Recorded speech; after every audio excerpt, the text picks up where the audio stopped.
Assalamualaikum warahmatullahi wabarakatuh.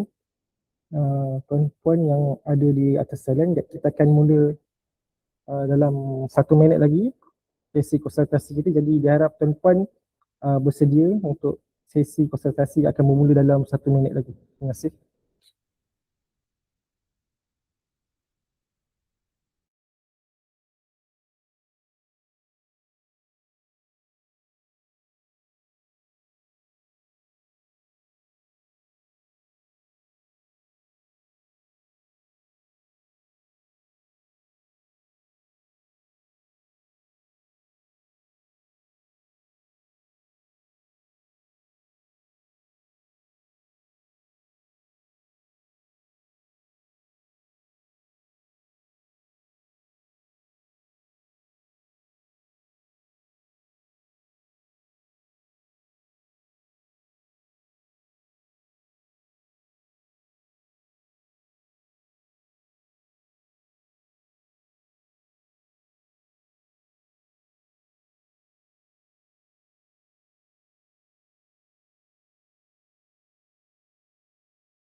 Assalamualaikum warahmatullahi wabarakatuh.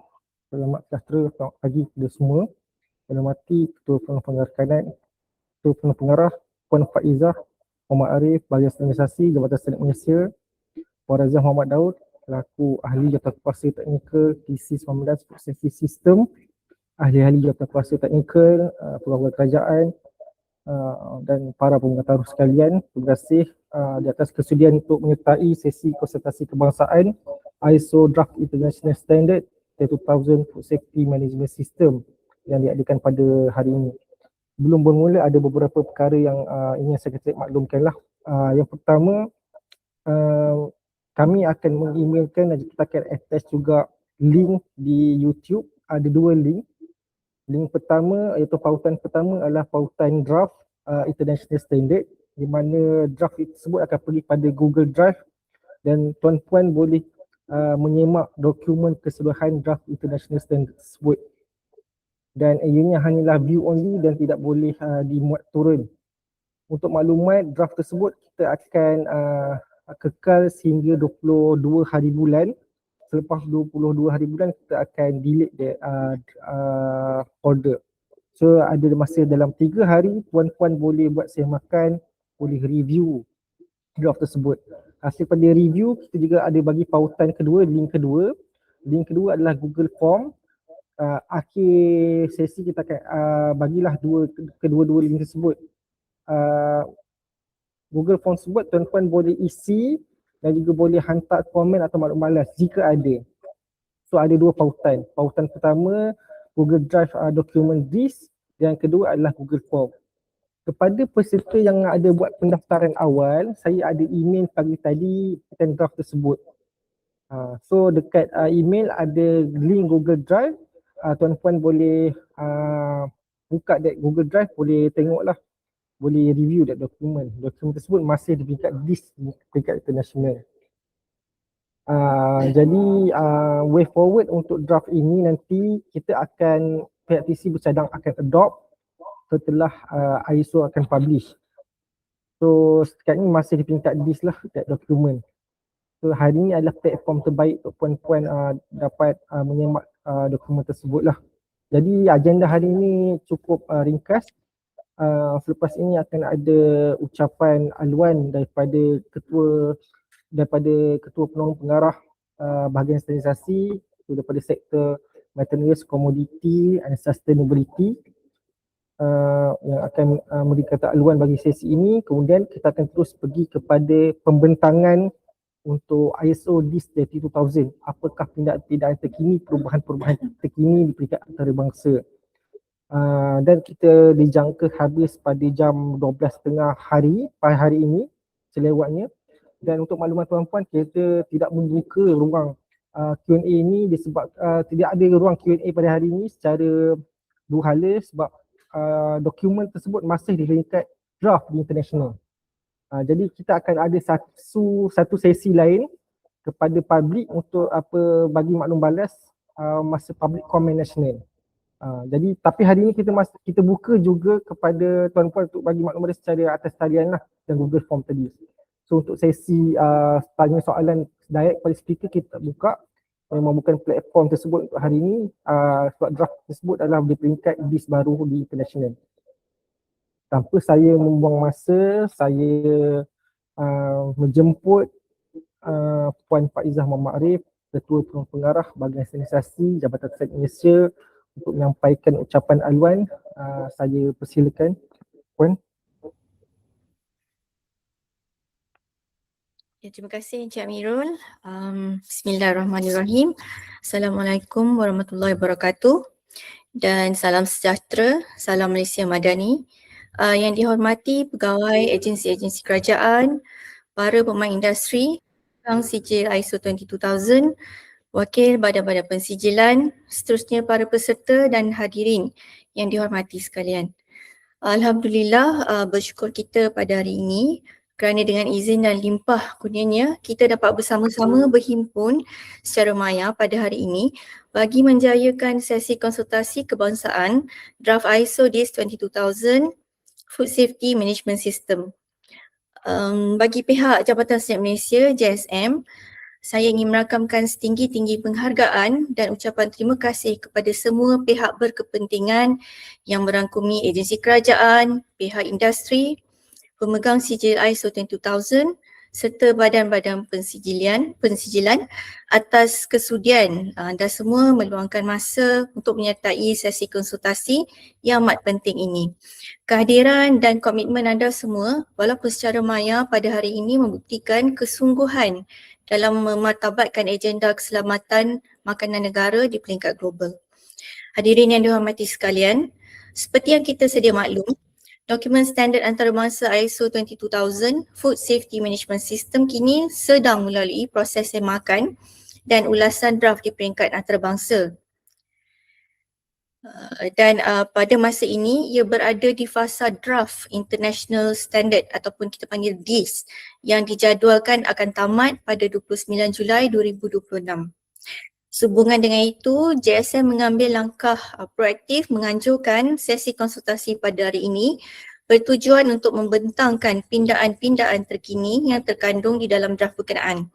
Pindaan ini penting untuk difahami kerana ia akan memberikan impak kepada pensijilan ISO 22000.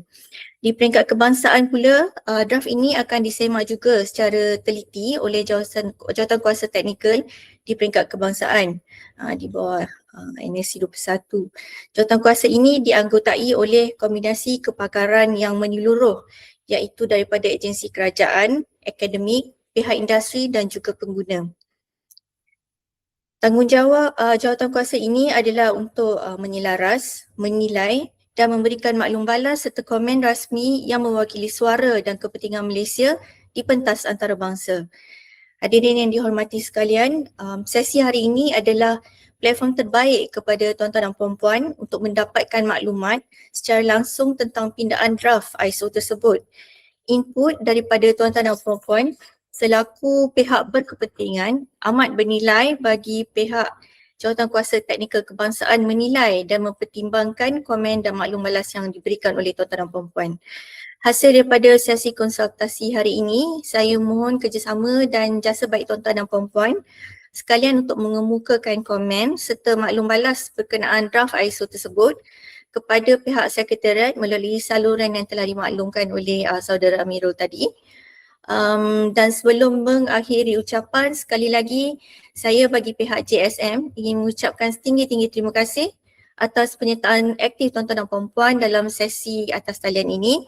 Komitmen anda adalah pemacu kepada kualiti standard keselamatan makanan di Malaysia. Semoga sesi konsultasi hari ini berjalan dengan lancar dan memberikan impak yang maksimum kepada organisasi kita dan juga negara secara amnya. Sekian, saya akhiri ucapan pada ini. Sekian, terima kasih. Terima kasih pada Puan Faizah Muhammad Arif atas penyampaian ucapan aluan sebentar tadi.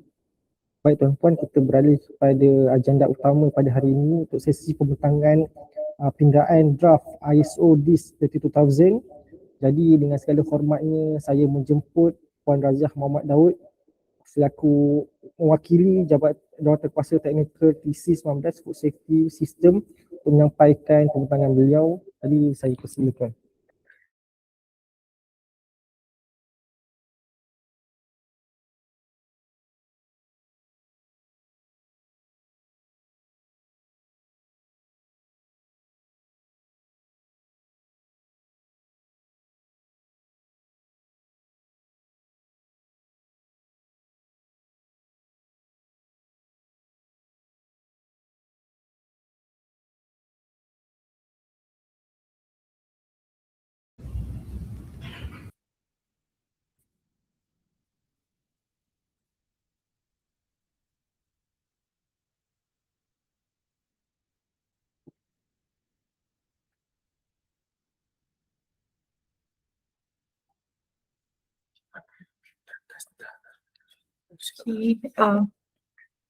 Assalamualaikum.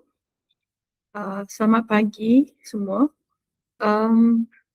Can you hear me?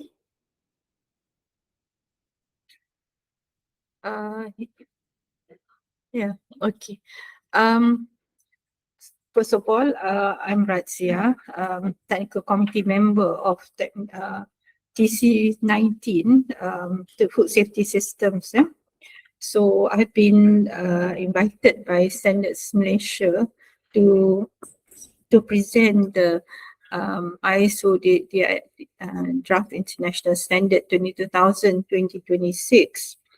I understand that there were comments or rather there were requests from certification bodies especially to know what the draft ISO 20,000-2026 is like.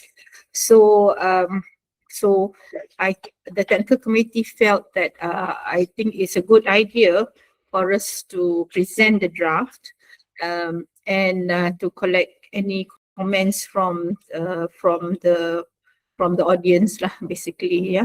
So that because the deadline for giving comments to ISO is on the 29th of this month. Okay. So without further ado, I prepared a few slides, but just before I go into it, what I'll do is basically this, just present the comparison or rather the comparative study between the ISO 2018 and the draft international standard 2026 version. I'm not going to actually at this point comment or highlight why the changes is made at this point, because this is just a DIS, because when it comes to final draft, probably it looks different. So what I'm going to do is just present the differences between the two standards, and hopefully you will also have the 2018 with you in front of you, so that it be very good for us to go through. We have a copy in front of you so that we can go through the clauses, and it'll be better for you to also follow what I'm saying. Okay, without further ado, I will go on this. This is my first time doing a online thing, so bear with me if there's hiccups in my presentation. Okay, so I would like to maybe I would smaller a bit on this one, yeah, so you can see. Okay, the slide. So I would like to start on the process flow of how ISO standard is developed. This is what I got from Google, basically, yeah. So it's a 6-stage process flow, how to develop ISO standards, but it's good for us to know basically, yeah, how ISO does its standards. So we have a proposal stage, which is stage 1, and basically this a new work item proposal. So basically industry stakeholder will identifies a need for a standard and communicates to the national body of the country. In this case for Malaysia, it's Department of Standards Malaysia. So to trigger this, so to prepare, maybe they feel there's a need for a new standard. So they communicate to Standards Malaysia, and Standards Malaysia being a key member of ISO will communicate with ISO Secretariat. So basically, the formal proposal needs to be submitted to the ISO, and the technical committee will vote on it to confirm whether there's a really need in terms of market need, visibility, and the required resources to prepare the standard. Then we come to the second stage, which is the preparatory stage, which is called the working draft. So the ISO at this point in time, it will be a working draft. It is a very, very draft format. So what is inside this preparatory stage is basically the TC sets up working group consisting of technical experts from around the world. So in this food safety systems, is SC 17.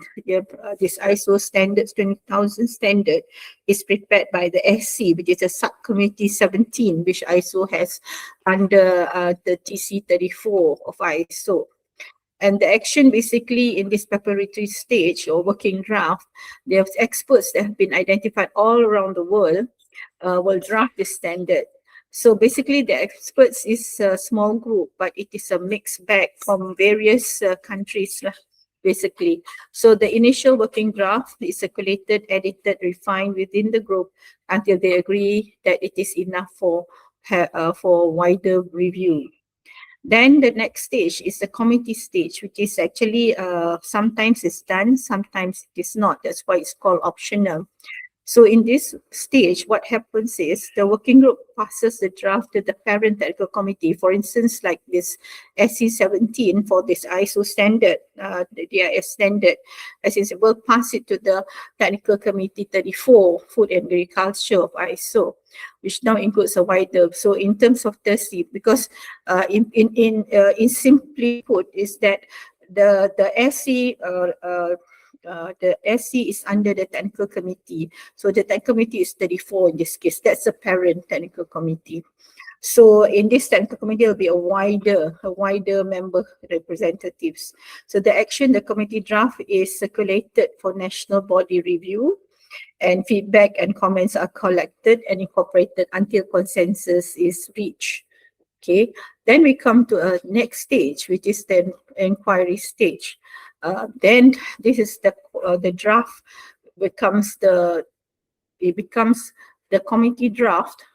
Okay, the working draft number 2 from number 2 becomes to number 4, which is a draft international standard, which is now what ISO 22,000 to 2026 is now at this stage, which is draft international standard. So what happens in this stage is basically the public vote. That means this draft was they call it the mature draft international standard is submitted to the ISO Central Secretariat, and action is that this is circulated to all ISO members for a 5-month voting and commenting period. It requires 2/3 majority of participating members to pass, with no more than 1/4 of total votes cast being negative. So basically what happens now is basically the end, or rather the deadline for this comments on this DIS ISO 22,000 is 29th of this month. So hopefully from today's stakeholder consultation, this online stakeholder consultation, we will get a lot of comments from the audience, particularly from the CBs and also the industry as well. So hopefully, so please give your comments, yeah. And okay, another thing before I proceed to stage 5 is basically the comments. If I just want to have a set a guideline for this. The comments is actually you cannot ask for clarification on certain clause at this point because dia tak layan.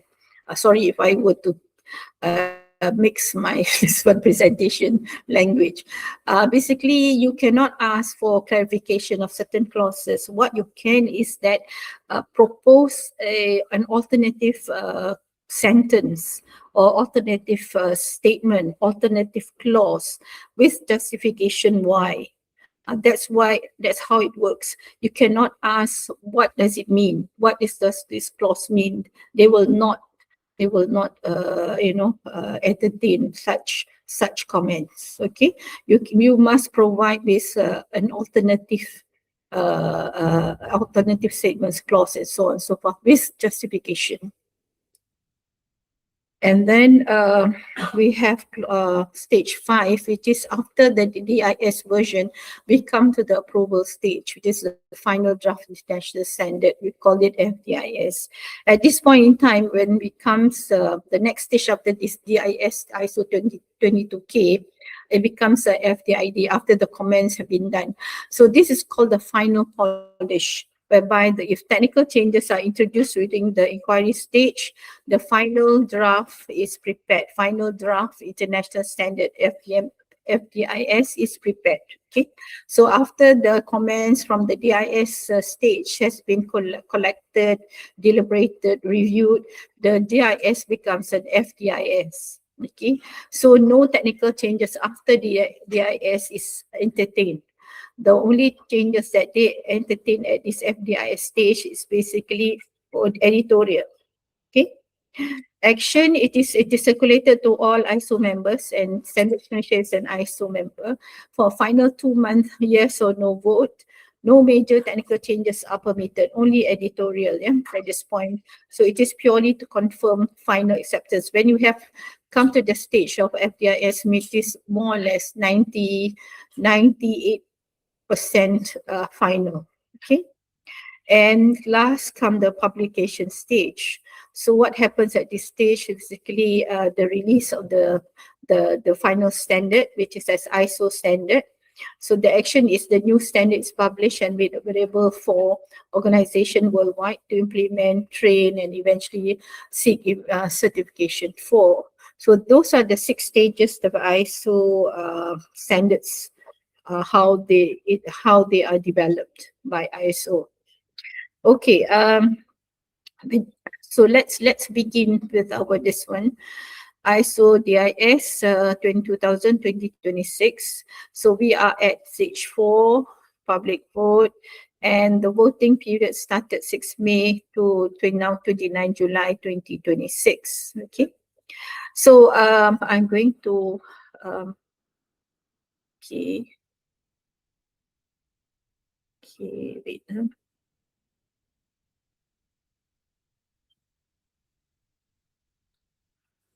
Sorry, I didn't make my presentation in PowerPoint because I was doing this table. So PowerPoint is a bit difficult to do. So I'm doing it words. Okay, can you see the presentation so-called slides? Can? Yes, okay. So we begin as terms and definitions. I will not talk about the normative references and so on and so forth. Yeah, I will just go on straight to terms and definitions.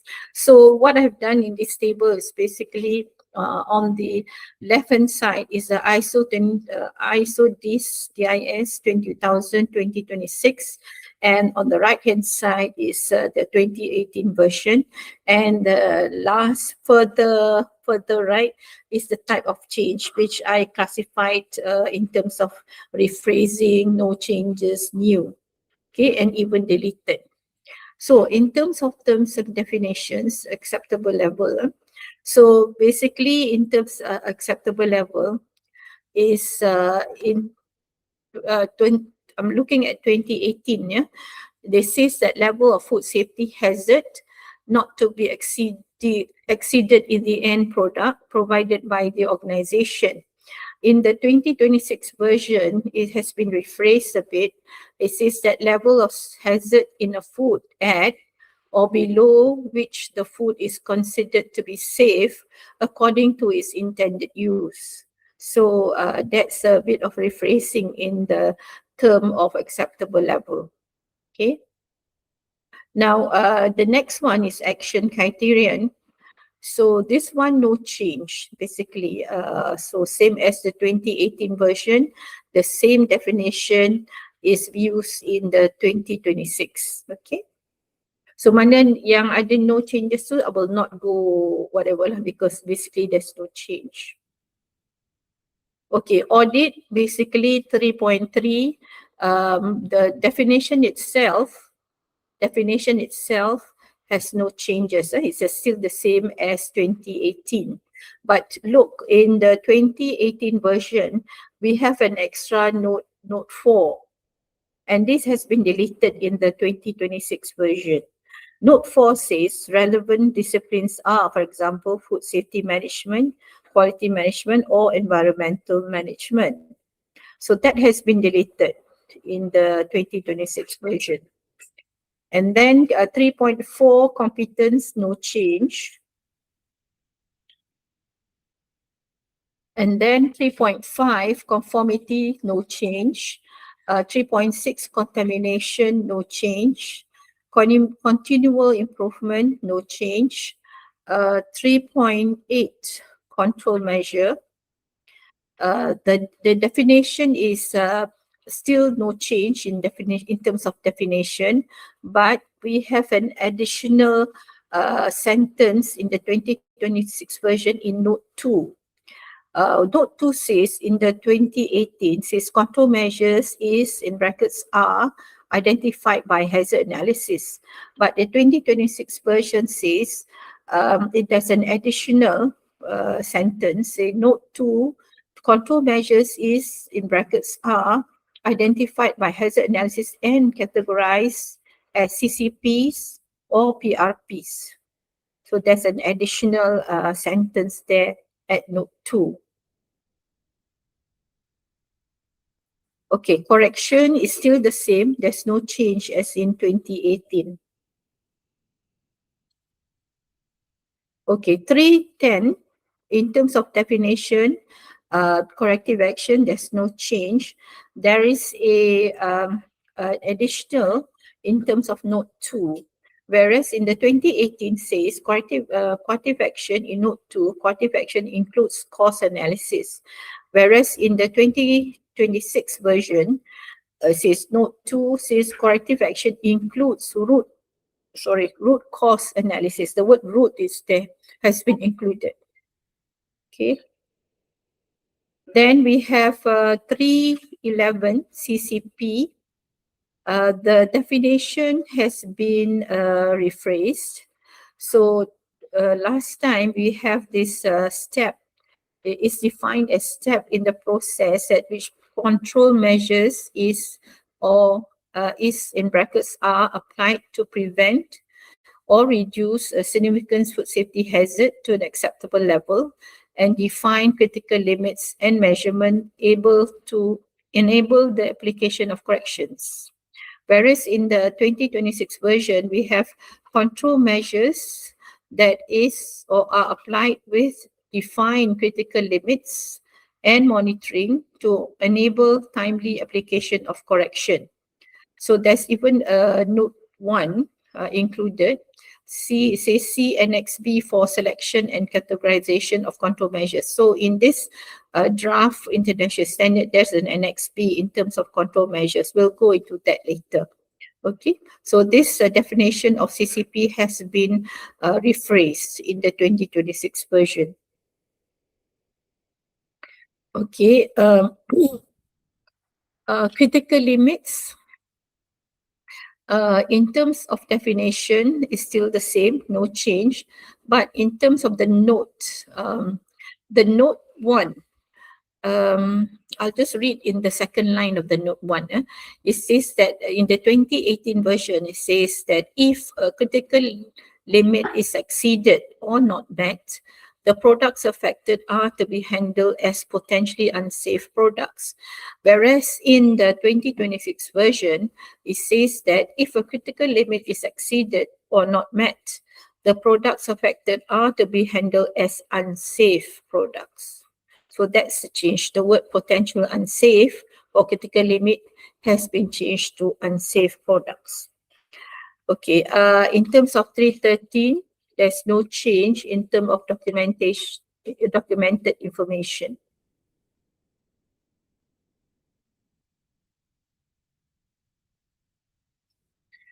In 314, effectiveness, there's no change.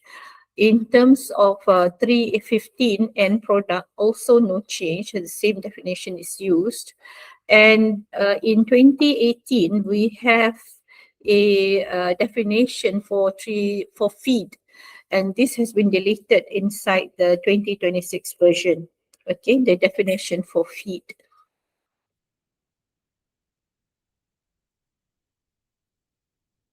Now, in the 2026 version, there is a new clause 316 which has been included, and this is new.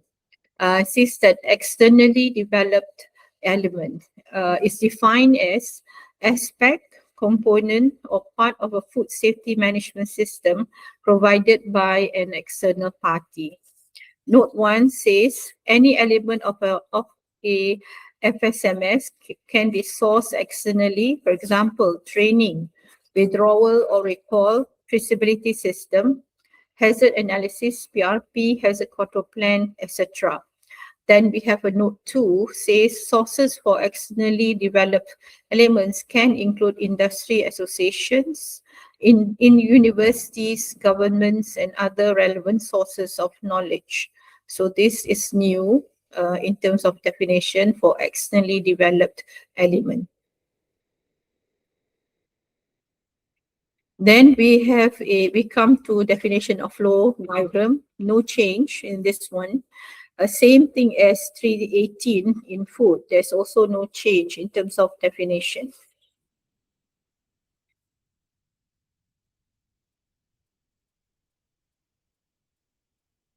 Now, in 2018, we have a definition for animal food. So this has been deleted in 2026. Okay, so we have deleted. So we have deleted feed, and we also deleted now animal food definition in the 2026 version.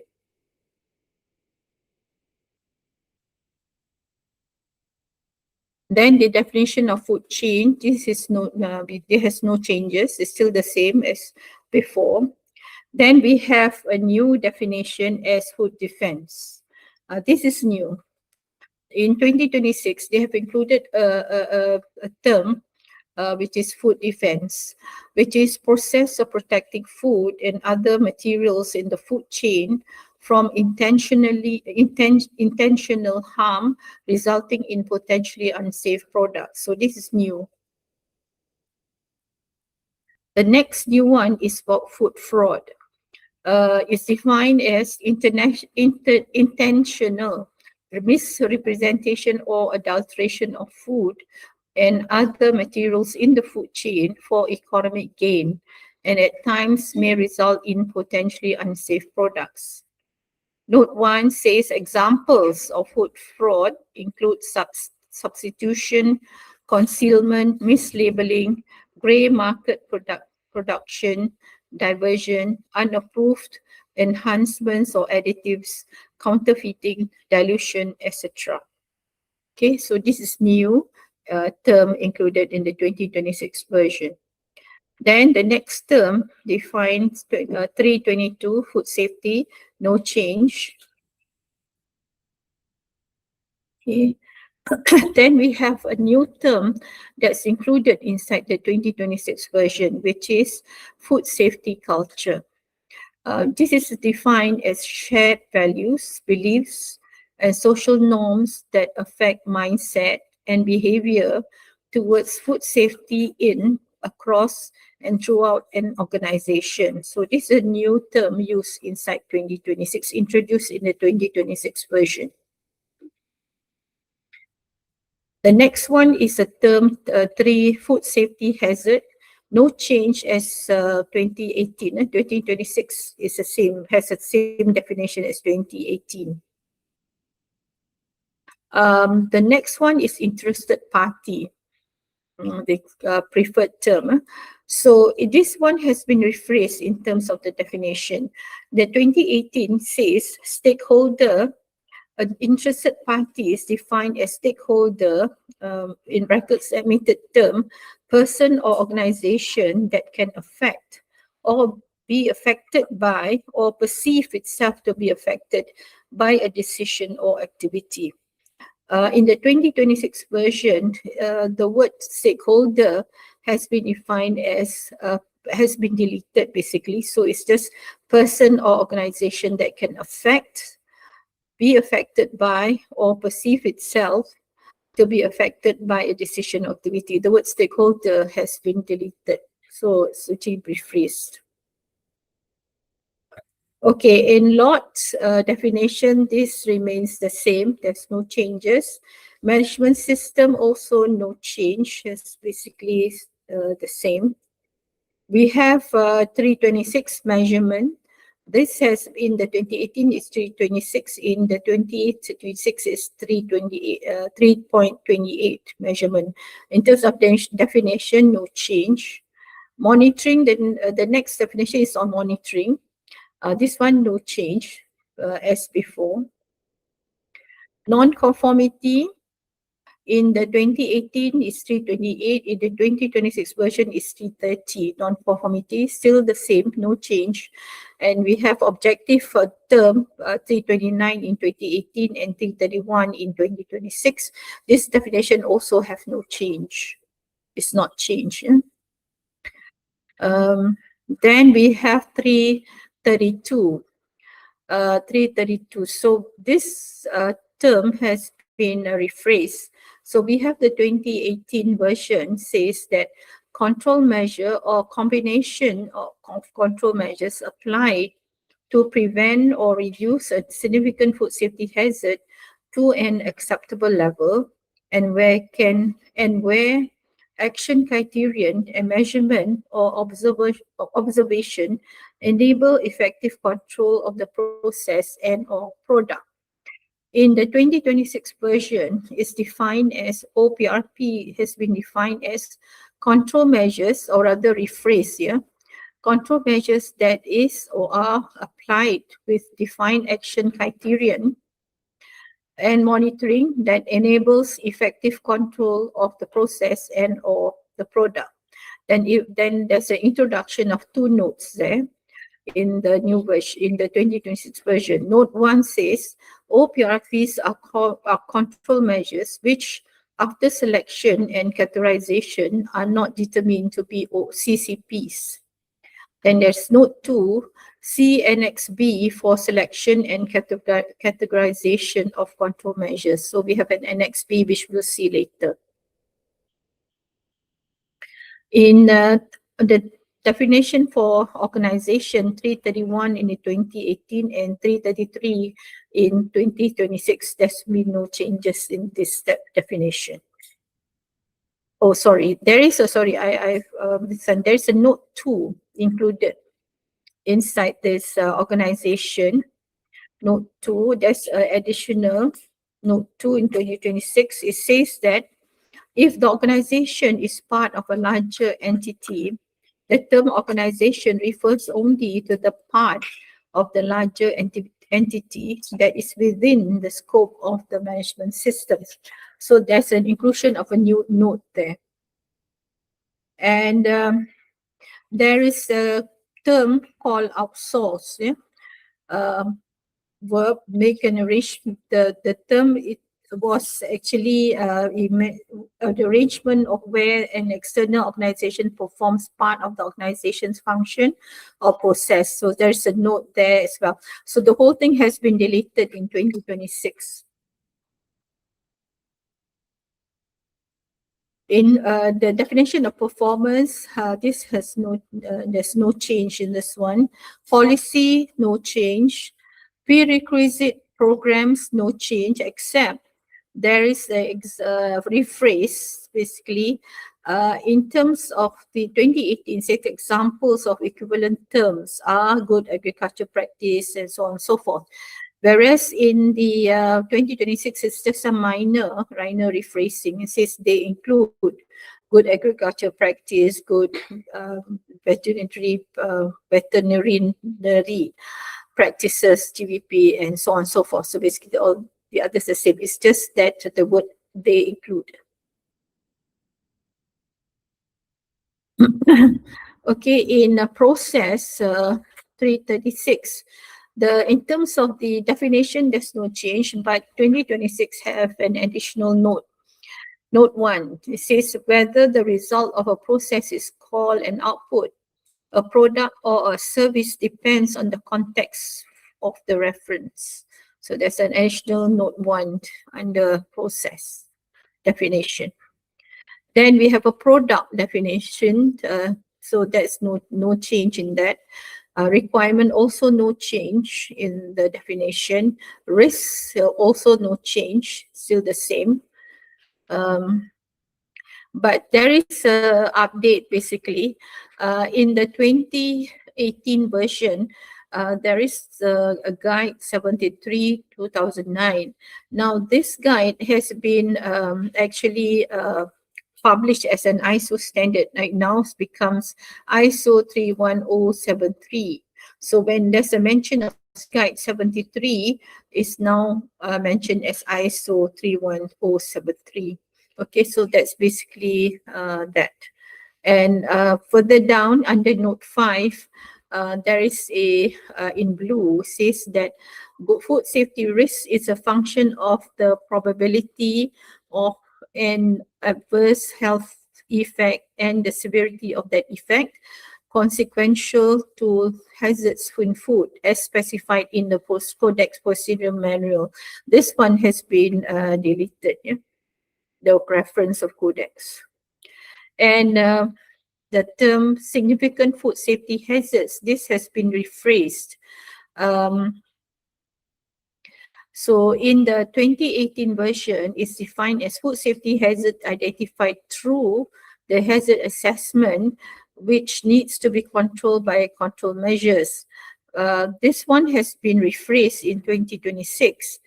Now it is defined as food safety hazard identified by a hazard assessment as reasonably likely to occur at an acceptable level in the absence of control, and for which control is essential given the intended use of the product. So this definition has been rephrased. In terms of definition for top management, this has no change basically.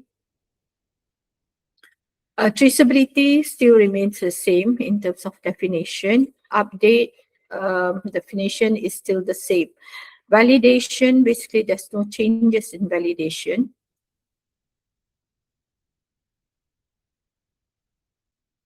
Verification also has no changes, it's still the same as 2018. Now we come to clause 4. We have done with the terms and definitions as clause 3. Now we have come to clause 4, which is context of the organization. 4.1, understanding the organization and its control. And its context, Okay, so now comes 4. So there is an additional, in terms of this intro, basically. I'll just read on the 2018. Yeah, it says that the second line, the first line is the same, like the organization shall determine external and internal issues and so on and so forth. The second line has been rephrased. So in the old version, or rather 2018 version, says the organization shall identify, review and update information related to this in external and internal issues. Now in the 2026 version, it has been rephrased, or rather it has been added in terms of the write-up. The organization shall determine whether climate change is a relevant issue, including whether climate change has an impact on their FSMS. So there is a additional in terms of climate change. Okay. And basically the same as the 2018, the rest of the sentences. Okay.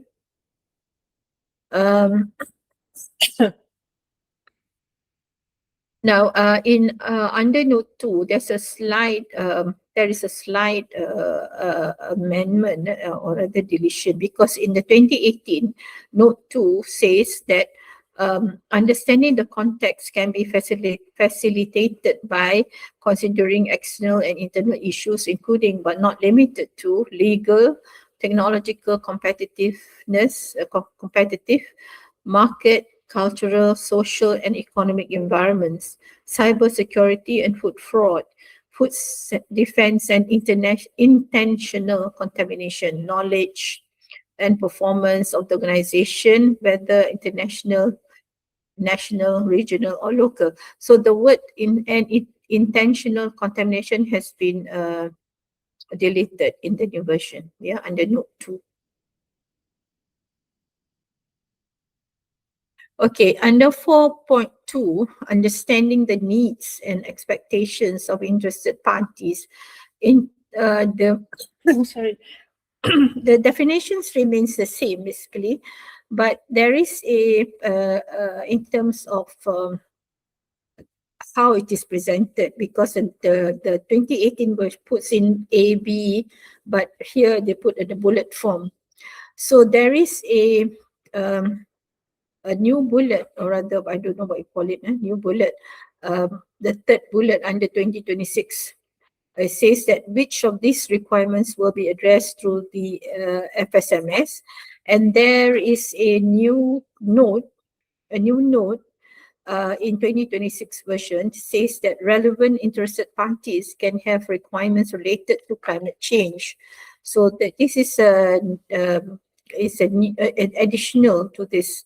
But the rest of the sentence, like the organization shall identify, review, and all that, is the same as 2018, basically.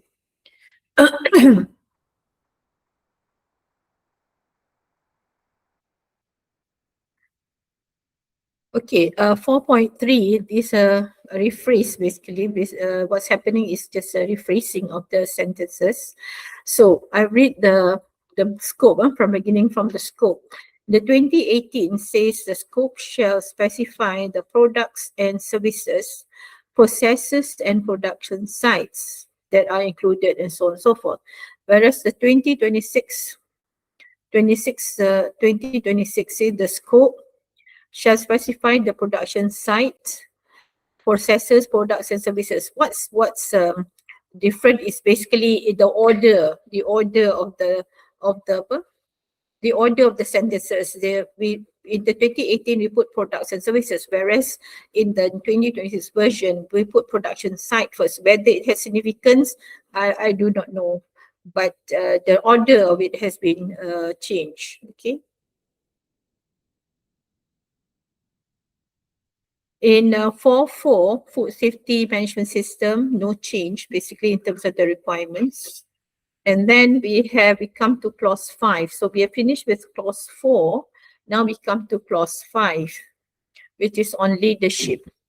5.1, leadership and commitment. So in the 2026 version, there's a new bullet, we call it promoting food safety culture. So under leadership and commitment, so there is a requirement about top management having promoting a food safety culture throughout the organization. Yeah.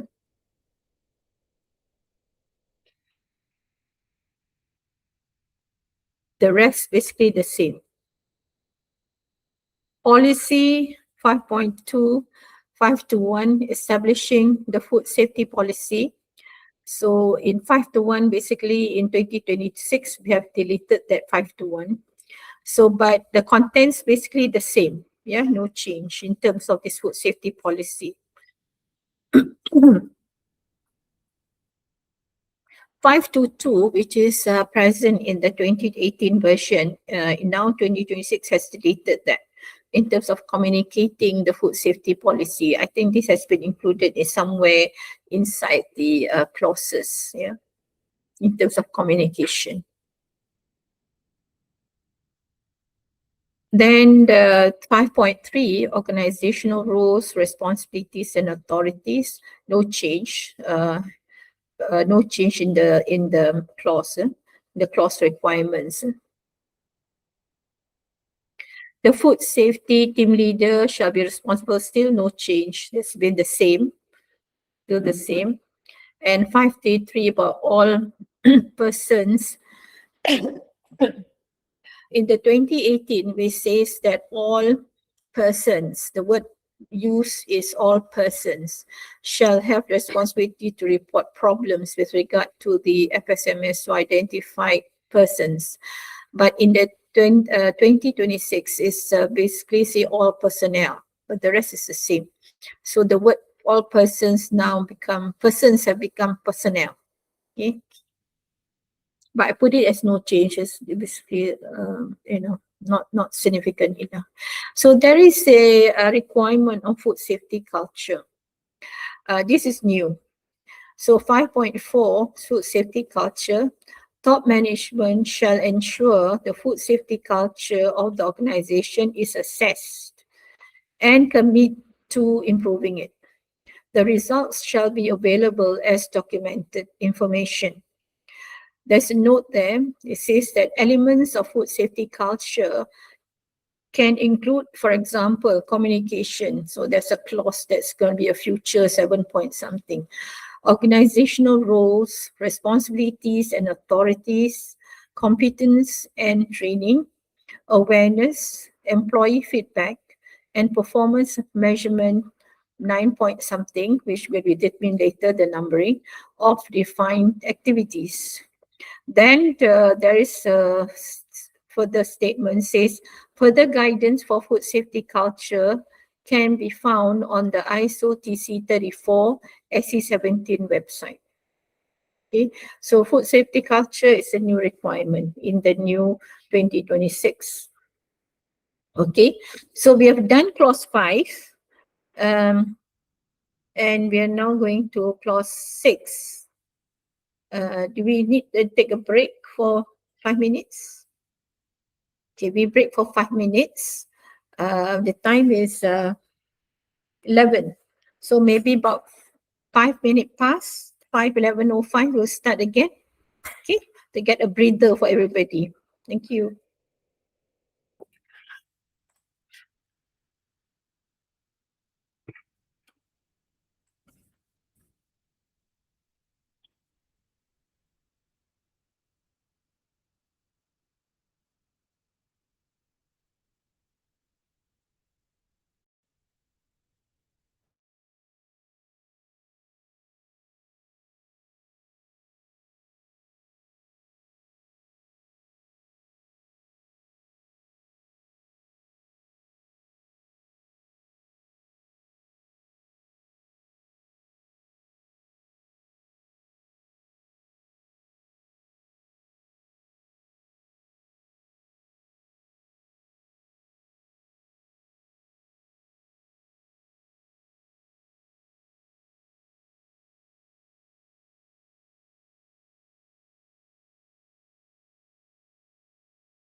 Okay, welcome back.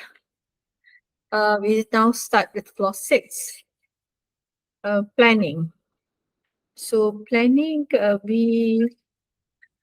there's basically there's no change. The majority of the clause have no changes, except we have this note 1. Note 1, before we have in the context, in 2018 says, in the context of this document, the concept of risks and opportunities is limited to events and their consequences relating to the performance and effectiveness of the FSMS. Whereas in the 2026 version, it says that note, as illustrated in figure 1, organizations manage the organizational risks and operational risks, in brackets food safety, see clause 8, close brackets. Public authorities are responsible for addressing public health risks. So that's rephrasing of that. Okay, so the public authorities are responsible for addressing public health risks is there, already there in the 2018. So the ones that it has been added or rather rephrased, as illustrated in figure 1, organizations manage the organizational risks and operational risks for safety, see clause 8. That is has been rephrased. Okay, otherwise there's no changes. The same as 2018. Okay, so in 613 about the actions taken by the organization to address risks and opportunities shall be proportionate to ABC, and there's a notes the same as before. So there's no changes in 2026, except that a slight editorial maybe in note 2. Before in 2018 we using new technology, whereas in the 2026 under note it says using new technologies. So there's a slight editorial there. In the 6.2 objectives in the 2018 we says that food safe, the 6.2 in the 2018 says objectives of the food safety management system and planning to achieve them. In the 2026 says food safety management system objectives and planning to achieve them. So it's read the order. And I think we've come across this a lot in terms of the changing the order of the sentences. So I don't know whether it has significance or not, but maybe it sounds better. So anyway, it's just a rearranging of the thing. Okay. So then we have under 6.2 under C, 2026 says that, let's go on the 2018 first. It says C, take into account applicable food safety requirements, including statutory, regulatory, and customer requirements. Whereas in the 2026, it has included the word mutually agreed. So now C becomes take into account applicable food safety requirements, including statutory, regulatory, and mutually agreed customer requirements. So the word mutually agreed has been added, I think. Yeah, added, not rephrased, sorry. And in the D, the previous version says be monitored and verified. In the new version, just be monitored. Okay. In the old version, 2018, it says there's a statement: the organization shall retain documented information on the objectives for the FSMS. But in 2026 says be available as documented information. So the rest is the same.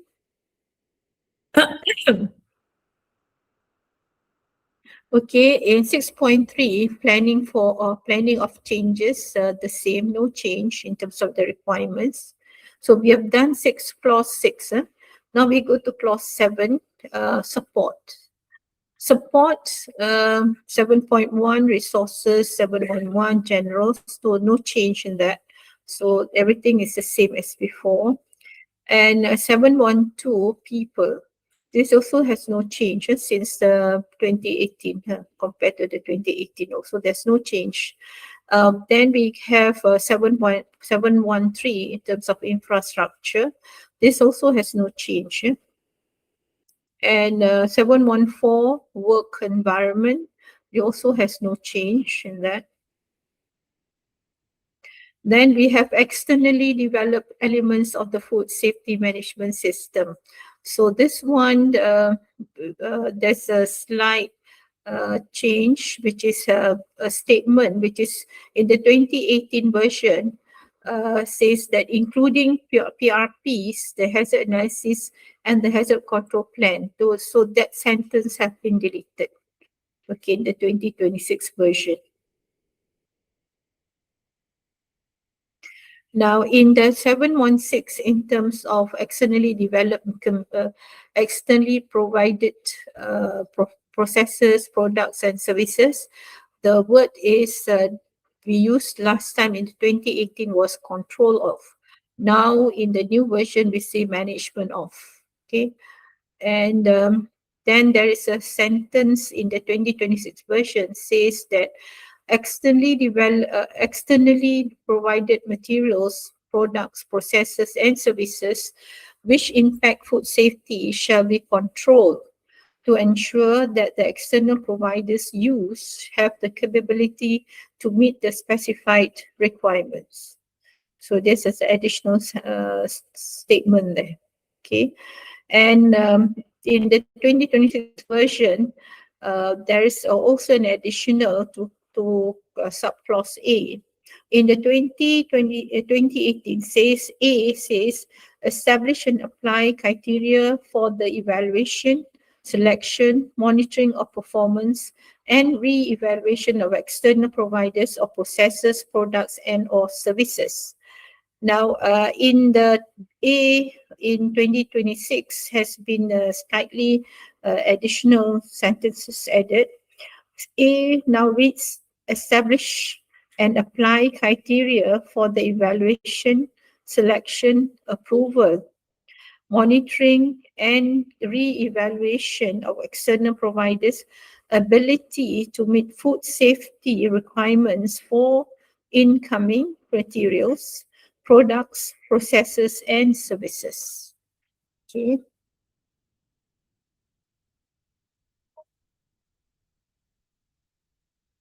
In C, there is an additional ensure that externally provided products, processes, and incoming materials or. So that has been included, the and incoming materials or. So there is a new D included in 2026 version, says verify the conformance of incoming material, products, processes, and services to specified requirements. Okay. Okay. In E, there's no change. E. In 2018, it's called D. So E in 2026 is now E, but no change basically in terms of retaining documented information. Then there is a new statement in 2026 says a defined process shall be established for the selection, approval, and monitoring of external providers during emergencies when applicable. Then there's a note included, note 1 says that external providers are organizations not in the scope of the FSMS and can include facilities within the same organization. Note 2 says examples of how external providers are assessed can include 1. Audit of the supplying site prior to accepting materials for production. 2. Appropriate third-party certification. 3. Monitoring the performance of the external provider to assure continued approval status. Monitoring can include conformity with material with material or product specification, fulfillment of certificate of analysis, which is COA requirements, satisfactory audit outcomes. So these are notes in terms of under the external providers for the clause. Now, 7.2, competence, no change in that. Awareness, 7.3, no change in that. We have 7.4, communication, 7.741, general, that's also no change. It's the same as before. Then we have external communication, 742, same as before.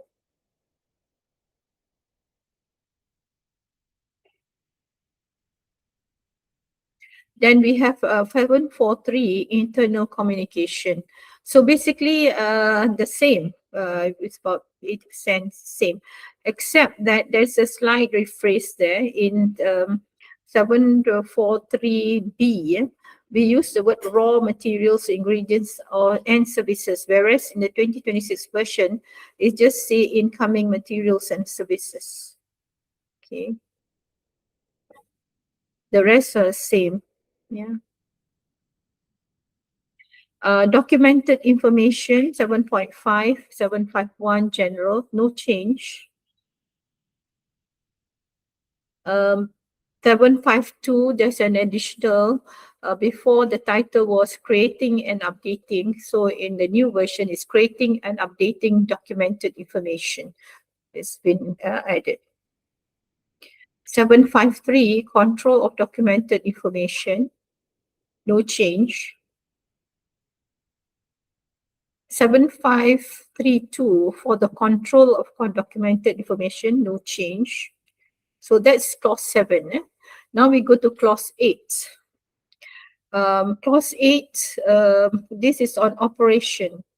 8.1, operational planning and control. So in the 2020 version, there is a clause 8.1.1, which is general, so it's added. But the rest of the clauses basically the same, except there is a in terms of the order, as I said, the order. In the 2018, there's a subclause C saying keeping documented information to the extent necessary, so on and so forth. Whereas in the 2026, there is no subclause C, so it's just say documented information shall be available to the extent necessary to have confidence that the processes have been carried out as planned.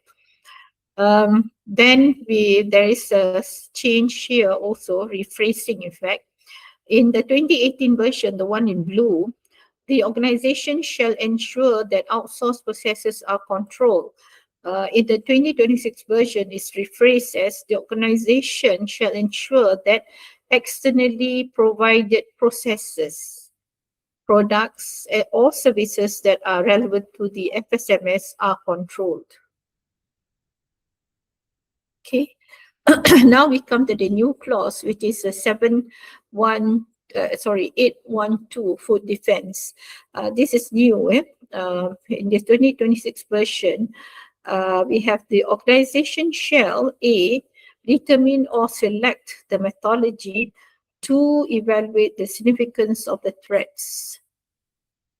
B, conduct a threat assessment to evaluate potential threats and identify significant threats and select proportionate mitigation measures. C, document the threat assessment, mitigation measures, and verification measures, verification procedures in a food defense plan. D, implement the food defense plan, including effective training, communication, and periodic review. There's a note there included as well. The note says mitigation measures to consider include building and infrastructure design to prevent unauthorized entry, reference checks for personnel, control of confidential information, security of storage and production areas, transport and distribution, supplier and external provider assurance, inclusive of requirements for food defense. So there is a note there says further guidance for food defense can be found on the ISO TC34 SE17 website. The next one is 813. It's also new into it in the 2026 version. 813 says food fraud prevention. It says the organization shall A, determine or select the methodology to evaluate the significance of the vulnerabilities.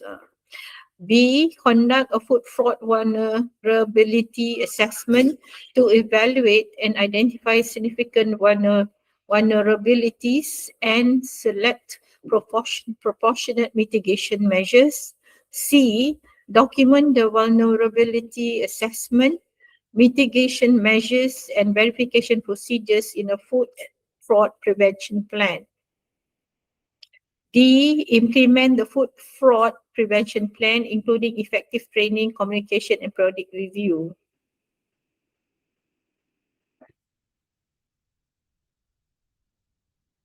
There's a note included as well, says that factors to consider when conducting a food fraud vulnerability assessment include economic vulnerability, historical data, ease of detectability, access to raw materials, packaging materials, and finished products in the supply chain, relationship with the external providers and customers, understanding of requirements for food fraud prevention in the supply chain, and complexity of the supply chain. Further guidance for food fraud mitigation measures can be found on the ISO TC34 SE17 website. At this juncture, I just want to share, you can also look at the ISO 22002-100 for that as well. It has some write-up on that as well, and also ISO 22000 -1, then the new version, 2025 version, also have some write-up on the food fraud and the food defense. Okay, sorry. 8.2 prerequisites, PRP, no change basically in this clause. Then the 822 that says that PRPs shall be ABC, no change on as well.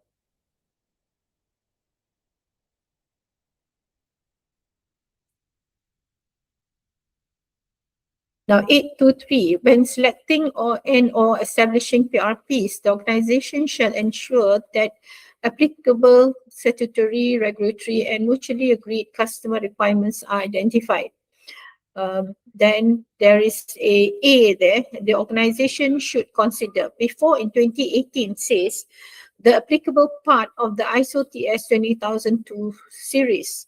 Now A in the 2026 says ISO 22002-100 and or other applicable parts of the ISO 22002 series.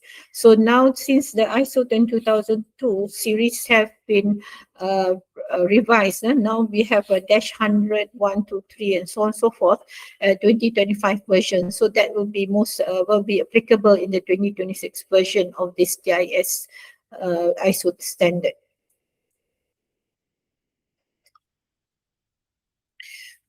Sorry, 824 says in 2018, when establishing PRPs, the organization shall consider.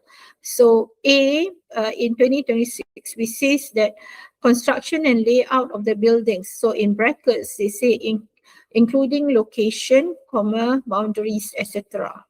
Then B, this says design and layout of facilities and workspaces, including internal structures and fittings, etc. And C, utilities, for example, water, ice, steam, air, ventilation, gases, lighting, etc. D, pest control, in brackets, prevention, harborage, infestation, control, monitoring, eradication, etc. So all these have been either rephrased, adding words have been added, requirements have been added, or to explain the subclauses. Then we have E in 2026. It says waste management and recycling, including waste containers, etc. Then we have E in the 2018 says E, the suitability of equipment and its accessibility for cleaning and maintenance. So in F has been slightly, what should I say, rephrased. It says that equipment suitability and maintenance, in brackets, equipment capability, etc. Then we have F. Then we have G in 2018 says reception of incoming materials, storage, dispatch, transportation, and handling of products. So G, in 2026 is just in G we say storage, including warehousing and transport. Then we have H. In the 2018 we have measures for the prevention of cross-contamination, whereas in 2026 we say measures for prevention of contamination. The word cross is missing. In 2026, we have added into J, cleaning and disinfection, right? In brackets, we have cleaning agents, tools, programs, etc. And then we have J, personal hygiene. In 2026, have added employee personal hygiene and employee facilities, including workwear, protective clothing, health, behavior, visitors, etc. Okay. Then K, we have product and consumer information. In 2018, we put awareness. So now in 2026, they've changed it to information. So the rest is the same. Traceability system, no change. Yeah?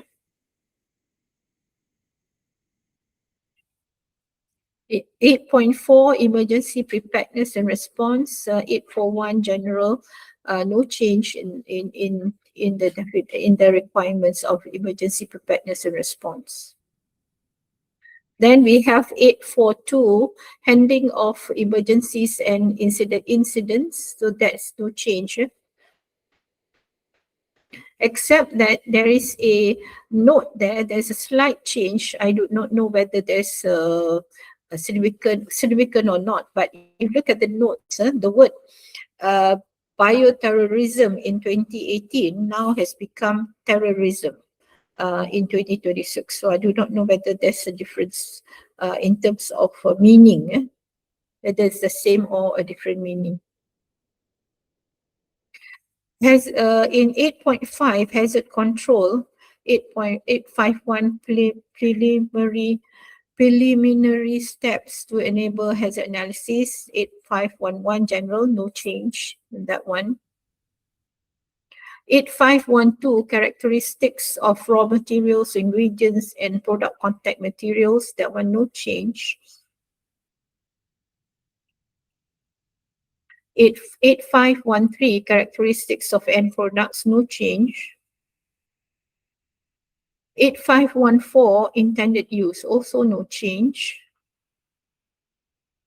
8515 flow diagrams and description of processes, that one no change as well. 85152 on-site confirmation of flow diagrams, no change as well. That one. We have 85153 description of processes and process environment, no change. Then we have 852 hazard analysis, 8521, no change basically, but except that there is a note under the 2026 version says that see Annex A for cross-references between the Codex HACCP and this document. This annex is an informative annex, yeah, but we'll see that afterwards. 8522 hazard identification and determination of acceptable levels, but no change. Except that there is a slight change in the note 1. The word staff, experience can include information from staff, whereas the 2026 version says experience can include information from personnel. So the word staff is changed to personnel. 85222, the organization shall identify steps, so on and so forth. There's no change, basically. 85223, the organization shall determine the acceptable level in the end product of each food safety hazard. So that one also no change. Then with the next one, we have 8523, which is hazard assessment. That one has no change, no changes in the clause. Then we have 8524, selection and categorization of control measures. That one also no change. Then we have 85242, in addition for each control measure, the systematic approach shall include an assessment of the feasibility of, there are also no change in that clause. For 853, validation of control measures and combinations of control measures, also no change.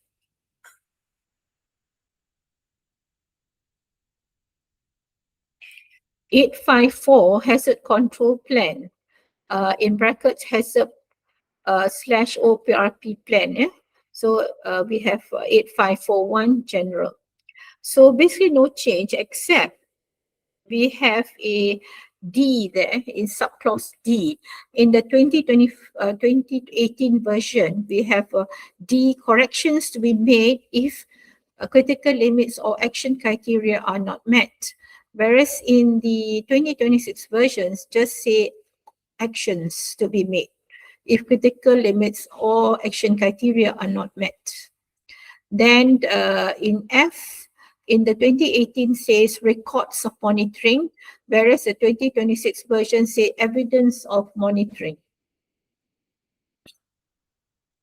8542, determination of critical limits and action criteria, no change in that clause. 8543, monitoring systems at CCPs and for OPRPs, no change in that clause either. 8544, actions when critical limits or action criteria are not met. So basically there's a slight change, but yeah, so in A, so in the 8544, in the 2018 version in A, says the potentially unsafe products are not released. Whereas the 2026 version, it says the unsafe slash potentially unsafe products are not released. So they considered two scenarios, unsafe product as well as potentially unsafe products. So this is in 8544. The rest remain the same. 8545, implementation of the hazard control plan, no change in that one, except in A. There is a, in 8.6, 8.6, updating the information specifying the PRPs and the hazard control plan. So in A, there is a change in there. A in 2018 says characteristics of raw materials, ingredients, and product contact materials. A in the 2026 version says characteristics of raw materials, ingredients, and product slash food contact materials. So it's a slight change there. It's a product contact. They also put food contact. Okay. And 8.7, control of monitoring and measuring. This no change in that. Both no change in that clause. Now we have a verification. Let me look at the, yeah, okay. So in terms of the 8.8, verification related to PRPs and the hazard control plan, 8.81 verification, 80% of that clause is still the same. Maybe more, 90% maybe, no change. But there is a new clause E in the 2026. It says activities defined in 8.12, 8.13, 8.3, 8.4. Then you can refer when you have the draft afterwards. Yeah, there is a new subclause there. I'm sorry. And then there's further down, says that the organization shall ensure that verification activities are not carried out by the person responsible for monitoring. Now, the word person is now changed to personnel. Okay, so there's a slight change in that word person to personnel. There's a new note under the 2026 version that says that for undertaking the testing and analysis which are critical to confirm product safety, the analysis can be performed by a laboratory to standards equivalent to those described in ISO IEC 17025. Okay. 882, analysis of results of verification activities, no changes in that one. 8.9, control of product and process non-conformities. 891, general, no change. 892, corrections, no change. 8922, when critical limits at CCPs are not met, there's no change as well. 8923, where action criteria for an OPRP are not met, that one also no change. 8924, documented information shall be retained, also no change, still the same. Corrective actions, 893, no change, still the same. We have 894. 894, there are a couple of additional sentences. Okay, 894, handling of potentially unsafe products, whereas in the 2026 version says handling of unsafe products / potentially unsafe products. So the word unsafe products have been included in as well. Okay, and it says in 2018 says the organization shall take actions to prevent potentially unsafe products from entering the food chain unless it can demonstrate that. Okay, in the 2026, the word potentially unsafe is now changed to unsafe. The word unsafe has been included as well, potential unsafe products as well as potential unsafe. So now they use two terms, unsafe and potentially unsafe from entering the food chain. Okay, so in the 2018 version, there's an ABC there. In 2026, that has been deleted in terms of that ABC. Yeah? So again, down there, the word unsafe has been included as well as potentially unsafe. So the last paragraph is the same. Yeah? The word unsafe has been added in beside the potentially unsafe products. Okay, 8942, evaluation for release. So in the 2026 version says actions to be taken with potentially unsafe products. So this is a bit slight rephrasing of the clauses in terms of title as well, but the meaning is the same basically. So each lot in the 2018 says each lot of the products affected by the non-conformity shall be evaluated. Products affected by failure to remain within critical limits at CCPs shall not be released, but shall be handled in accordance with 8943. Then it says that products affected by failure to meet action criterion for OPRPs shall only be released as safe when any of the following conditions apply. So all these are the same as 2026 have the same wordings as well. Yeah, but 2026 have a simpler statement. It says that products affected by failure to meet action criterion for OPRPs shall only be released as safe when any of the following conditions apply. So it's more direct compared to the 2018. Okay, so then you have the ABC. Yeah? Now in the 2026, there is a statement says that products that are not acceptable for release shall be handled in accordance with 8943. So they have to rearrange, put it down there, yeah, because in 2018 they have it up there. In the 2026 they put it down there, the after the ABC. So they've rearranged the thing. It's not actually additional, it's the same thing, but it's rearranged. Okay. Okay, 8943, disposition of non-conforming products. So in 8943, it says actions to be taken with unsafe products. Yeah. So in 2026, says products affected by failure to remain within critical limits at CCPs shall not be released and shall be handled as follows. So the A, B is the same as the 2018. So when it's critical limits, then it has to be critical limits. Products affected by by failure to remain within critical limits shall not be released. Okay, the word shall not be released and shall be handled with A and B, which is the same as 2018. Okay, and C, so the same. 895, withdrawal recall. No change in that one. Except that in 2026, there is a note there. It says external partners can be included in mock withdrawal or recall. Now we come to clause 9. Clause 9, performance evaluation. 9.1, monitoring, measurement, analysis, and evaluation.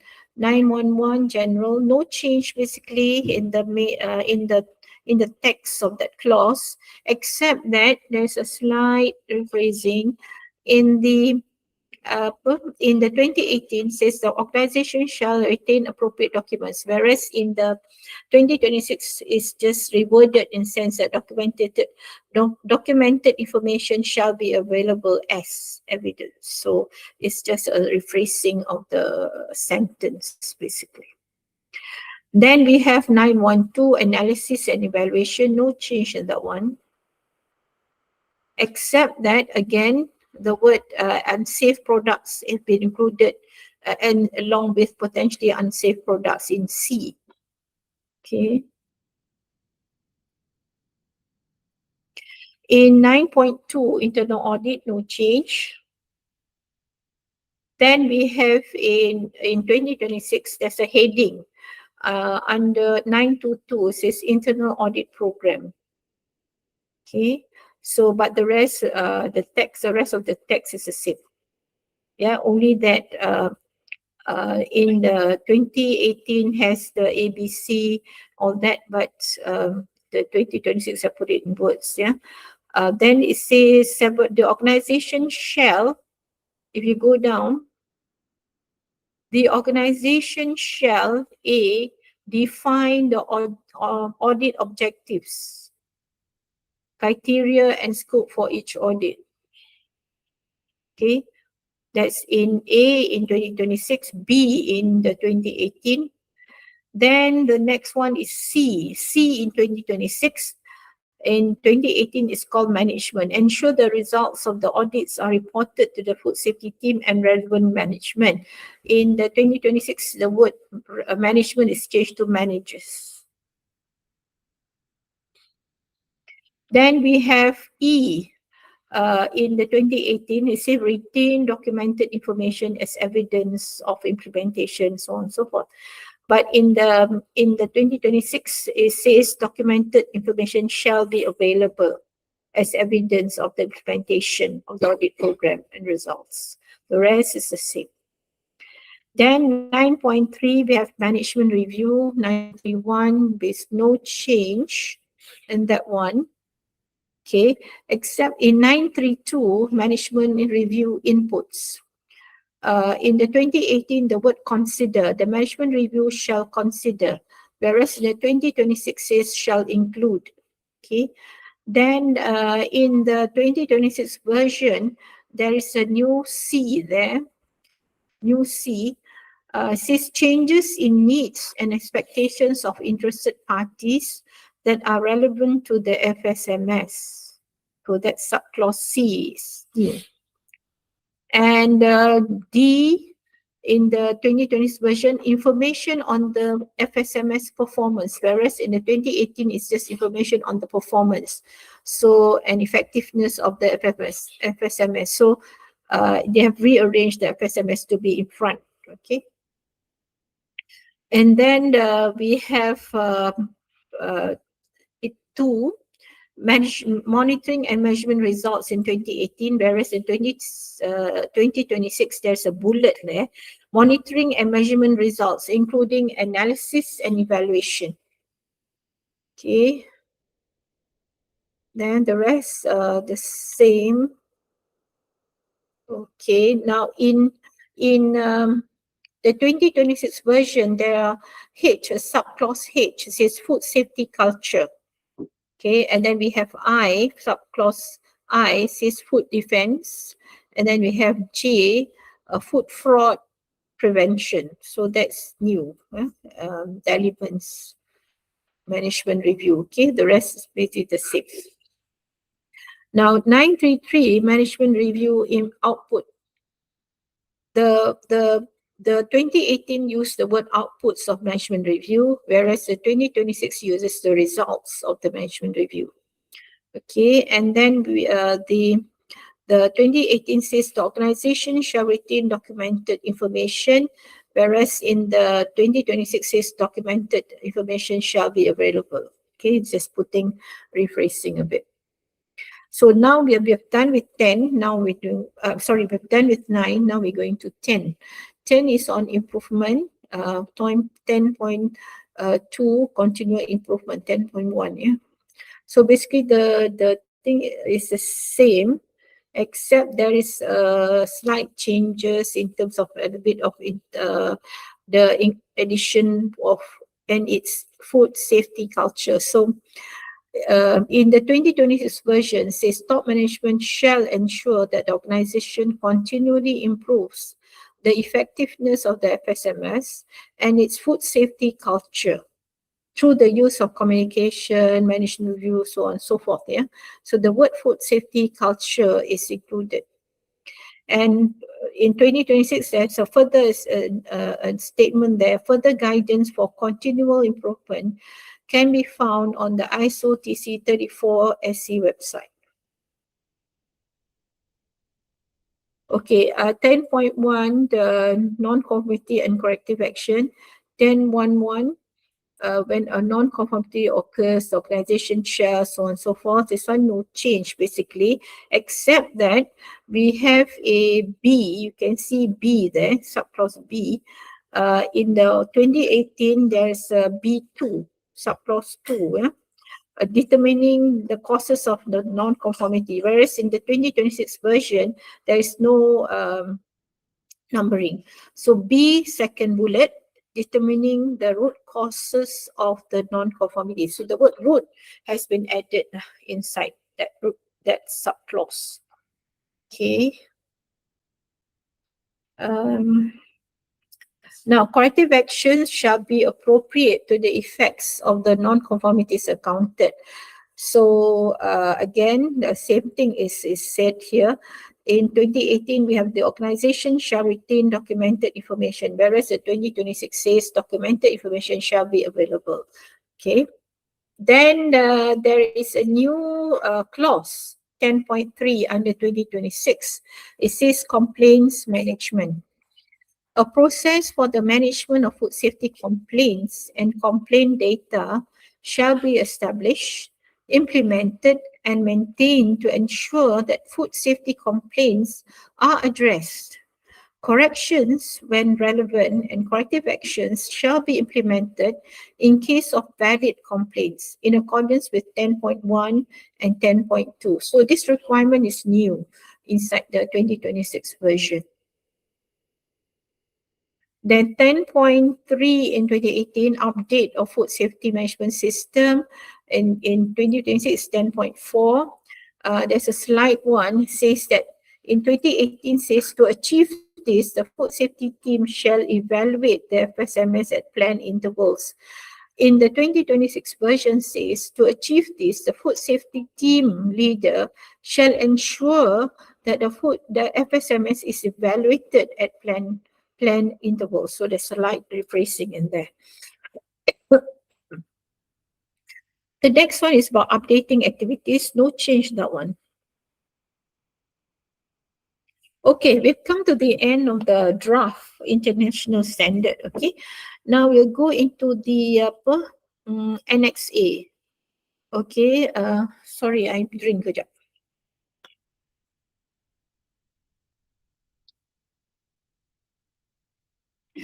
I would like to apologize on the quality of the thing because I scan, so dia lari-lari sikit. Let me try to fix this if I can. If I can lah kan. Okay, let's see. I cannot. Okay. But bear with me, it's a scan thing. So instead of copying, I scan. So it's lari sikit. So can you give me 5 minutes? Yeah, everybody. Thank you.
Besar.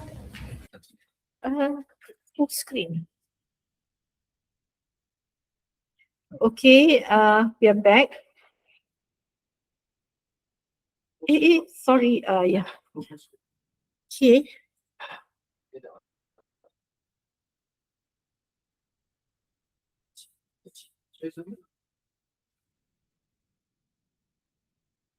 Okay.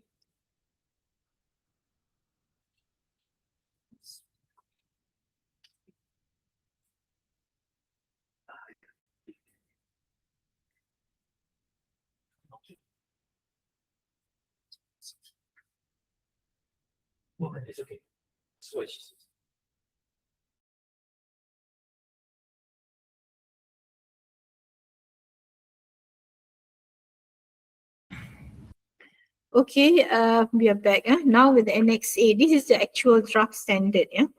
So Annex A is informative. What informative means that it is not a normative, rather that you need not refer to this. It's just for a reference. Okay. So what ISO did was to compare codex principle with this document to show that it is compatible. Okay, so they have compared hazard principles, assemble hazard team, and identify scopes as step 1, whereas in this document is in 5.3. In Codex describe product step 2, because if you recall, Codex is a logic sequence, yeah, for this HACCP. So in describe product step 2, this is covered under 8513 in this document. Step 3, identify intended use and users. As step 3 in this document is covered under 8514 under intended use. Then Codex put step 4 as construct flow diagram. This is covered under 85151 under preparation of the flow diagrams. Then Codex have on-site confirmation of flow diagram, step 5. This is covered under, and this corresponds rather in 85152, on-site confirmation of flow diagrams. So now begin with the principle 1, conduct hazard analysis and identify control measures. So in Codex, they say list all potential hazards that are likely to occur and associated with the step, conduct a hazard analysis to identify the significant hazards and consider any measures to control identified hazards. This is step 6 in Codex, where this is also, this corresponds to 8522, hazard identification and determination of acceptable levels, and also 8523 in terms of hazard assessment. Principle 2 in Codex, which is determine the critical control points, CCP, which is step 7, yeah. This corresponds to 8524, selection and categorization of control measures, which is also in Annex D. Then principle 3, established validated critical limits. As step 8 in Codex, this corresponds to 853, validation of control measures and combination of control measures. 8542, determination of critical limits and action criteria in this document. Principle 4, establish a system to monitor control of the CCPs. The Codex step is establish a monitoring system for each CCP. As step 9, this corresponds to 8543, monitoring system at CCPs and for OPRPs in this document. Can we go down? Okay, principle 5 in the Codex, which says that establish the corrective actions to be taken when monitoring indicates that a deviation from the critical limit at a CCP has occurred. So the principles is establish corrective actions, which is steps 10.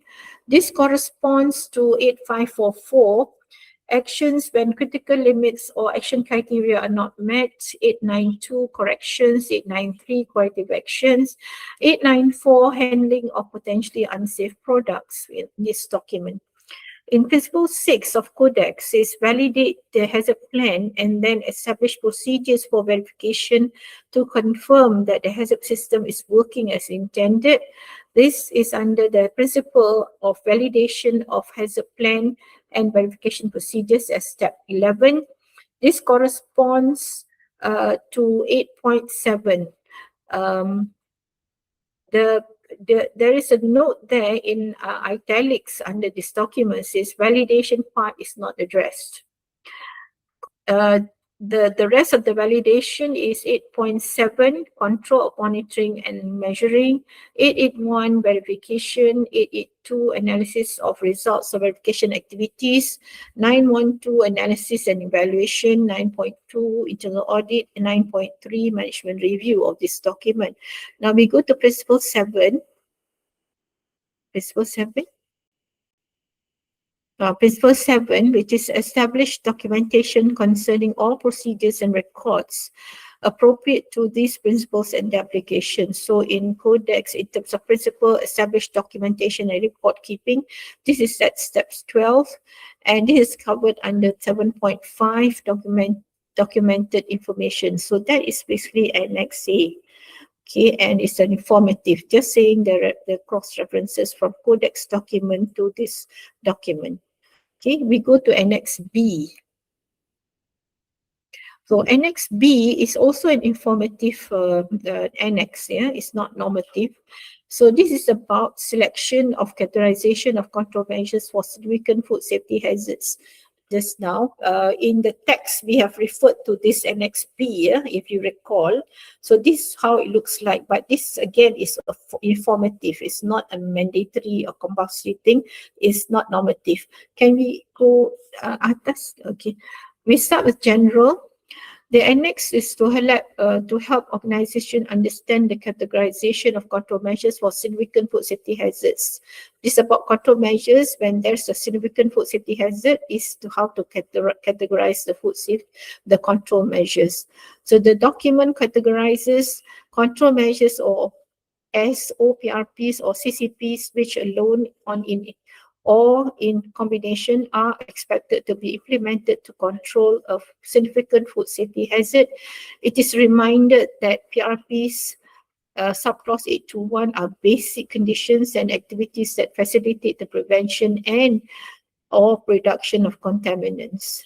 In this annex, it is assumed that the definitions of the terms used are known. Okay, then that's on the general, then B2, selection and categorization of the control measures. So this selection of control measures is based on hazard assessment, choosing an appropriate control measure or combination of control measures that will be capable of preventing or reducing the identified significant food safety hazards to define acceptable levels as illustrated in figure B.1. So you have a graph there, a diagram given there. It starts with 8522 in terms of food safety hazard, identification of the food safety hazards. Then the hazard assessment. The hazard identification begins with potential hazards and hazard identification. Then the second stage is hazard assessments, which comes out, the output is significant food safety hazard. Once the food safety hazard has been identified, then a control measure is established. So 8524, and the control measure can either be, the categorization of the control measures can either be a CCP and also can also be a OPRP, and there can also be a combination of both. Yeah. Okay. Table B.1. So this table is about the commonalities and differences of control measures OPRP and CCPs. Okay, so the hazard analysis, the OPRPs identified and the CCPs are identified through hazard assessment. When you talk about hazard, the OPRPs, both OPRPs and CCPs are controlling significant food safety hazards. Acceptable level, both applies as well. Requirement to establish acceptable levels for hazards. Control measures also, OPRPs and CCPs have the same function to be capable of preventing or reducing the identified significant food safety hazards to the defined acceptable level. Okay, down please. Validation for validation is both have been validated. Validation shall be carried out to determine action criteria that's for OPRP and or critical limits for the CCP.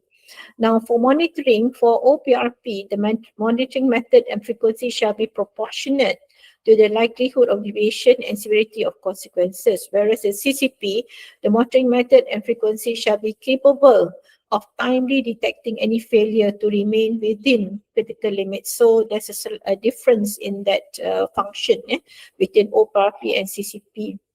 Criteria for the OPRP, we call it action criteria, and for the CCP, we call it the critical limit. Yeah. So for action criteria, to produce safe food, OPRPs shall be operated within action criteria. Action criteria shall be measurable or observable.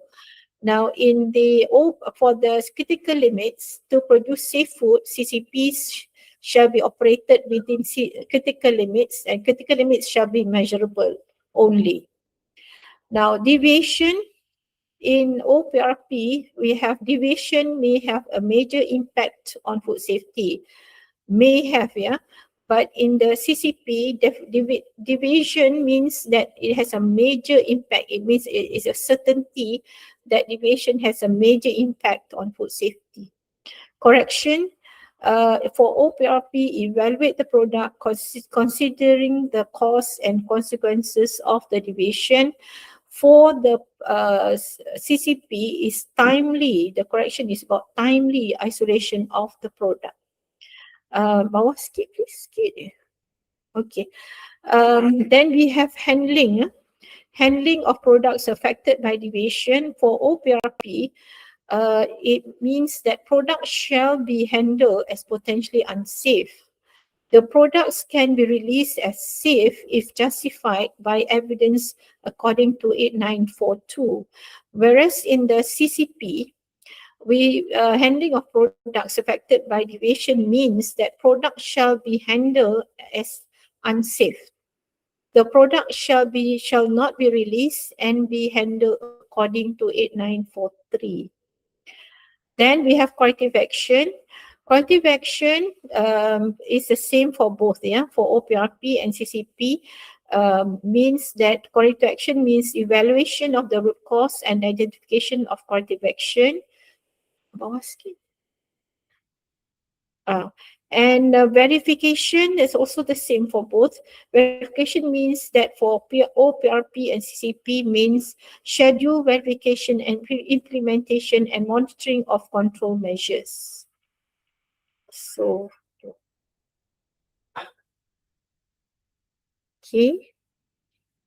okay, that's about it. That ends the Annex B, which is informative. Okay. So I think that's the end of my presentation. I did not give you, I hope I did not give any, just to highlight to you that what is the standard is about, the DIS is about, and I hope you have got a picture, a clear picture of what the DIS is, and hopefully you can comment on there are some new requirements which I noticed. There are some that if you're familiar with HACCP, MS 1480, there's some differences as well. You could comment, but remember when you want to give comments, do not ask for clarification because they will not entertain. Though you can query, but give an alternative sentence or clause statements with justification. That's how ISO works actually. So thank you very much for your attention and patience. I hope you have got a clear picture. Then I understand you were given the DIS to look at for 3 days. Yeah. So do your best in reading through and give comments as many as possible. Yeah. Thank you very much.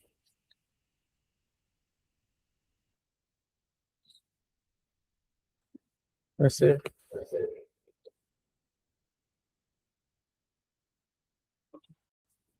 Terima kasih kepada Puan Nazah Maudud atas pembentangan beliau sebentar tadi. Baik, kita ada letak link baru, pautan baru di channel YouTube, di chat box berkaitan dengan Google Form. Okay, Google Form tersebut mengandungi, tuan-puan boleh isi detail tuan-puan dan hantar maklum balas dan komen berkaitan draft. Mana yang dimaklumkan oleh Puan Razah sebentar tadi, kita mohon komen ataupun amendment teknikal ataupun editorial changes, dan kita tidak dibenarkan untuk tuan-puan menghantar komen berkaitan dengan clarification lah. Sebab untuk makluman ini adalah baru di peringkat draft international standard. Jadi setelah selesai di peringkat antarabangsa publish, barulah ianya menjadi ISO document yang untuk implement di seluruh negara. Baik tuan-puan, untuk record video ni tuan-puan boleh share lah kembali lepas ni untuk tengok. Kita akan kekalkan dalam channel YouTube Jabatan SESI Malaysia. Jadi saya mohon tuan-puan untuk subscribe dan mohon follow di Instagram, Facebook kami bagi Jabatan SESI Malaysia untuk mengetahui perkembangan terkini bagi aktiviti sanitisasi.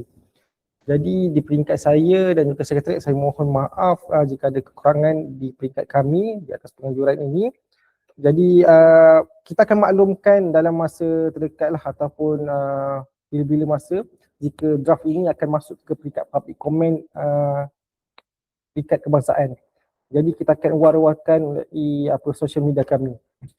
Jadi tuan-puan jangan lupa untuk download pergi ke pautan Google Form untuk isi persoalan, dan untuk persoalan dan juga maklum balas dan juga draft yang kita upload tersebut, kita hanya buka selama 3 hari sampai 22 hari bulan Julai, hari Rabu.